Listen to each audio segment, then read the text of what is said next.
Hello বন্ধুরা, কিরকম আছো? আশা করি ভালোই আছো। তো আজকে আমি দুপুরে কি রান্না করেছি সেটাই তোমাদের সাথে শেয়ার করব। তার জন্য আমি সবজিগুলো নিয়ে বসে পড়েছি। এখানে সবজিগুলো কাটা হয়ে গেছে, এখন রান্না বসাবো। ফার্স্ট আমি ফুলকপিগুলো লবণ দিয়ে ভাপ দিয়ে নেব, আর এক সাইডে শাকগুলো ভাপ দিয়ে নেব। এখানে আমি পরিমাণ মতো লবণ দিয়ে দেব, পরে কিন্তু আর লবণ আমি দেব না। কিছুক্ষণ ভালো করে নেড়ে চেড়ে দিয়ে এখানে কয়েকটা আমি কাঁচা লঙ্কা দিয়ে দেব।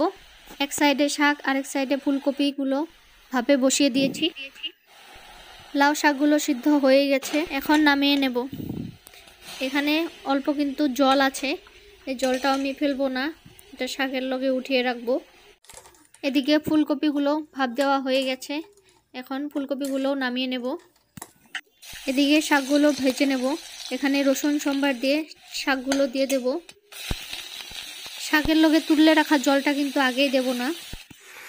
এখন শাকটা বসিয়ে দিয়ে এখানে সিদ্ধ করে রাখা আলুগুলো ভালো করে ভেঙে নেব। এদিকে শাকটা হয়ে গেছে, এখন তুলে রাখা জলটা দিয়ে দিলাম।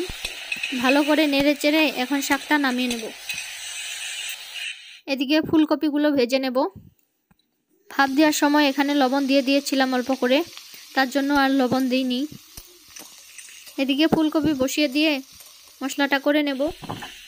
এখানে পেঁয়াজ, কাঁচা লঙ্কা আর জিরে গুঁড়ো দিয়েছি। এদিকে ফুলকপিগুলো ভাজা হয়ে গেছে, এখন নামিয়ে নেব। আজকে পনির দিয়ে বানাবো, তার জন্য এখানে পনিরের জলটা আগেই রেখে দেব। ভালো করে তেলটা গরম হয়ে আসলে এখানে অল্প করে হলুদের গুঁড়ো দিয়ে দেব, তারপর পনিরগুলো দিয়ে দেব। পনিরগুলো ভালো করে নেড়ে চেড়ে নিয়ে ভাজা হয়ে গেছে প্রায়, এখন নামিয়ে নেব।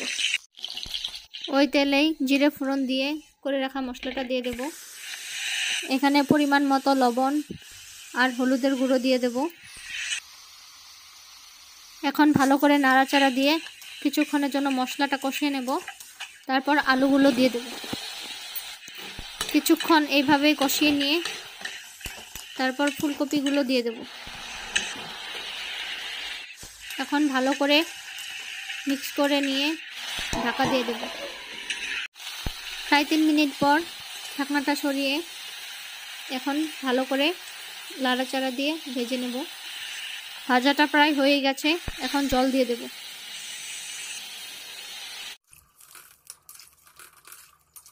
ঝোলটা জাল হয়ে আসলে এখানে আমি ভেজে রাখা পনিরগুলো দিয়ে দিব।